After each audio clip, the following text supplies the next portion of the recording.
Hello everyone, welcome to Guidely. कैसे हैं आप सब? आई होप आप लोग अच्छे होंगे और जैब एग्जाम्स की प्रिपरेशंस भी अच्छे से कर रहे होंगे। तो आज मैं RBWM का मॉड्यूल बी चैप्टर 12 लेकर आई हूँ, digitization of retail banking product. Easy है ये चैप्टर, इसमें ज़्यादा इंपॉर्टेंट कुछ आता नहीं है एग्जाम में।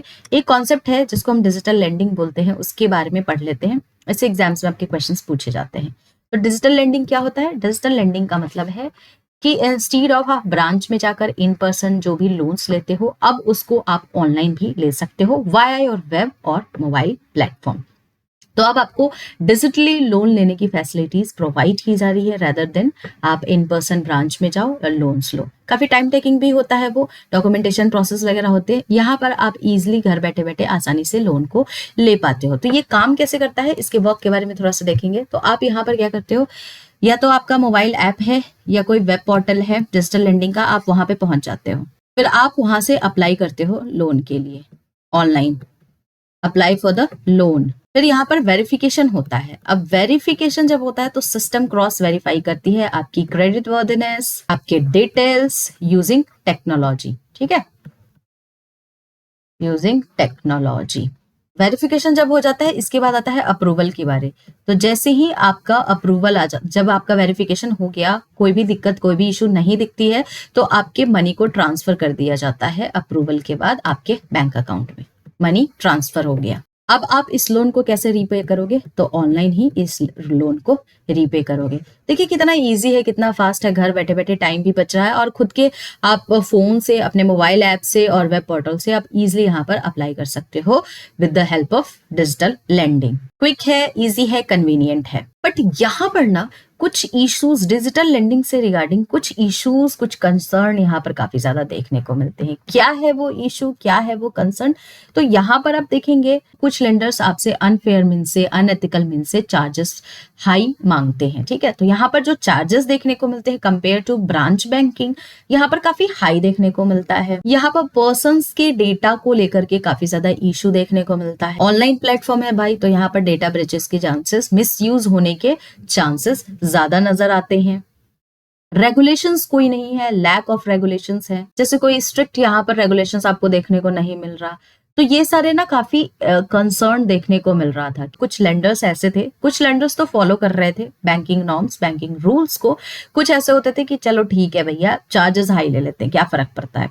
तो अब ये सब जब कंसर्न आने लगा तो आरबीआई एक नया गाइडलाइन लेकर आए।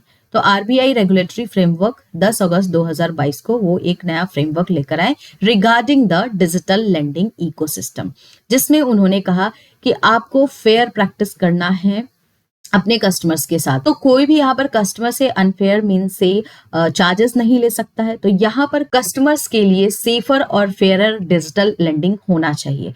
ये मेक श्योर करने के लिए आरबीआई ने ये फ्रेमवर्क, ये रेगुलेटरी लेकर आए। अब इसमें क्या था, अब इस रेगुलेटरी के अंदर कुछ नॉर्म्स थे जो यहाँ पर डिजिटल लेंडर्स को फॉलो करना था। तो चलिए आगे हम यहाँ पर देखेंगे कि कौन कौन से फ्रेमवर्क में कौन कौन से रूल्स थे। तो देखिए कस्टमर प्रोटेक्शंस को लेकर कुछ रूल्स है, उसमें ये क्लियर लिखा हुआ था कि जो भी बोरोवर यहाँ पर लोन ले रहा है, तो वो बोरोवर और जो हमारी रेगुलेटेड एंटिटी है यानी कि आपकी बैंक, इन्हीं के बीच में ये आपका डिसबर्सल या रिपेमेंट होगा। कोई भी थर्ड पार्टी का यहाँ पर इंटरफेरेंस अलाउ नहीं है। ठीक है, जो भी फीस एंड चार्जेस हैं वो पेबल होंगे by regulated entities, not by the borrower. Clear लिखा था। यहाँ पर लोन से पहले आप अपने कस्टमर्स को एक की फैक्ट से प्रोवाइड करोगे, जिसमें टोटल लोन्स रिगार्डिंग सारे डिटेल्स लिखे होंगे, यानी कि आप कितना लोन ओ कर रहे हो, कितना आपको रेट ऑफ इंटरेस्ट चार्ज किया जा रहा है, ईच एंड एवरीथिंग इसमें लिखा होगा बिफोर साइनिंग अप। ठीक है, तो बिफोर टेकिंग दिस लोन आपको एक की फैक्ट से पूरा प्रोवाइड किया जाएगा। यहाँ पर लिखा है डिस्क्लोज करना है आपको एनुअल परसेंटेज रेट को as the total loan cost. अब इसमें क्या होता है, जितने भी आपके इंटरेस्ट होते हैं, जितने भी फीस होते हैं, सारा इस एनुअल परसेंटेज रेट में लिखा होता है, इंक्लूडेड होता है, जिससे आपके लिए ये जानना बड़ा आसान हो जाता है कि एक्चुअल कॉस्ट ऑफ बोरोइंग क्या है। ठीक है, तो ये यहाँ पर डिस्क्लोज करना है बैंक को। No automatic credit limits without borrower consent, बिना बोरोवर के कंसेंट के, बिना कस्टमर के कंसेंट के आप उनकी क्रेडिट लिमिट को इंक्रीज नहीं कर सकते हैं। यहाँ पर जो लेंडर्स होंगे उनके पास डेडिकेटेड ग्रीवांस रिड्रेसल होना चाहिए। अब यहाँ पर क्या है कि अगर मान लीजिए किसी भी कस्टमर्स को लोन रिगार्डिंग यहाँ पर इश्यूज आ रही है, तो वो ईजिली यहाँ पर जो भी डिजिटल लेंडर है उनसे कांटेक्ट कर सकते हैं। अगर मान लीजिए डिजिटल लेंडर ने जो उनको सर्विस प्रोवाइड कर रहा है लोन की, अगर वो यहाँ पर उनके कंसेंट को नहीं सुनते हैं, नहीं रिजॉल्व कर पाते हैं, तो कस्टमर यहाँ पर एस्केलेट कर सकती है कंप्लेन को टू द आरबीआई ओम्बड्समैन। तो आरबीआई ओम्बड्समैन यहाँ पर जो भी इश्यूज कस्टमर्स के होते हैं वो यहाँ पर रिजॉल्व करने में उनकी हेल्प करेगी। अब यहाँ पर टेक्नोलॉजी और डेटा रिलेटेड भी कुछ इश्यूज आ रहे थे। अब भाई ऑनलाइन है चीजें, तो जब ऑनलाइन चीजें होती है तो काफी सारे आपने इश्यूज भी देखे। तो यहाँ पर जो टेक्नोलॉजीज इश्यूज थे यानी कि डेटा प्रिवेसी वगैरह का इश्यू आ रहा था, तो यहाँ पर कुछ टेक्नोलॉजी और डेटा के रिगार्डिंग भी आरबीआई की तरफ से रूल आए। उस रूल्स के अकॉर्डिंग जो भी बोरोवर्स हैं उनके डेटा को कलेक्ट किया जाएगा, जो भी नेसेसरी डेटा होगा उसके बोरोवर्स के उसको यहाँ पर कलेक्ट करेंगे और with the prior consent of the particular person, particular customer. तो उनके बिना कंसेंट के आप डेटा को यहाँ पर कलेक्ट नहीं कर सकते हैं। अब बोरोवर्स कभी भी रिवोक कर सकता है इस कंसेंट को, डिलीट करवा सकता है इस डेटा को। तो ये उनके पास ऑप्शंस होता है। तो जैसे मान लीजिए आपको स्टार्टिंग में उन्होंने कंसेंट दे दिया कि ठीक है आप मेरे डेटा को कलेक्ट करके आप डेटा का यूज कर सकते हो, लेकिन बाद में वो कहते हैं कि नहीं आप प्लीज इसको कैंसिल कर दो, डिलीट कर दो मेरे डेटा को। तो ये ऑप्शंस कस्टमर्स के पास होना चाहिए, कस्टमर्स इसको रिवोक कर सकती है एनी टाइम। अब यहाँ पर आया एक और रूल रिपोर्टिंग एंड रेगुलेशन से रिलेटेड। तो जितने भी डिजिटल लोन्स होते हैं, ठीक है, जितने भी डिजिटल लोन्स आप प्रोवाइड करते हो अपने बोरोवर को, तो आपको वो रिपोर्ट करना है to the credit information companies, जिससे बोरिंग्स के हिस्ट्री को रिकॉर्ड किया जा सके। तो क्रेडिट इंफॉर्मेशन कंपनी को जितने भी डिजिटल लेंडिंग के थ्रू लोन्स लिए जा रहे हैं सब रिपोर्ट करना पड़ेगा। ये डिजिटल लेंडिंग को यहाँ पर रूल्स बताए गए।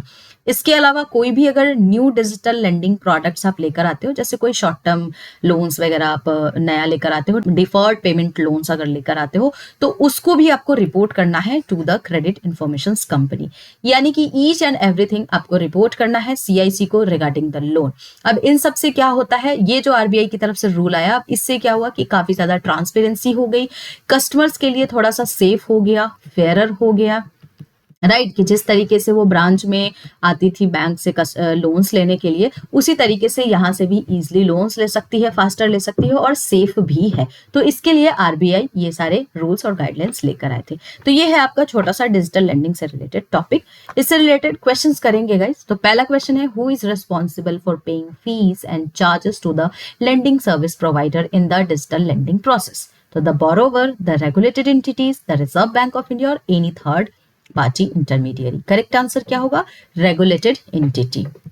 दूसरा क्वेश्चन है, what is the primary advantages of digital lending? तो longer loan approval time, seamless and a quick loan processing, manual documentation process और higher interest rate। क्या है इसका प्राइमरी एडवांटेजेस? तो seamless and quick loan processing होता है compared to in branch। चलिए, as per the RBI guidelines, loans disbursals and the repayment should take place between the borrower and the lending service provider, borrower and a third party agent, borrower and the regulated entities या lending services provider and the third party agent। तो correct answer क्या होगा? Option number C, borrower and regulated entities। Next question है, which of the following is prohibited under the digital lending guidelines? चार options है, automatic increase in credit limit without borrowers consent, disclosure of APR to the borrowers, providing a key fact statement, having a grievance redressal officer. क्या होगा इसका correct answer? आपसे पूछा है, prohibited की बात की गई है, तो यहां पर है automatic increase in a credit limit without borrowers consent, ये बिल्कुल प्रोहिबिटेड है। इसके अलावा है, what is required for the digital loan sourced through digital lending apps?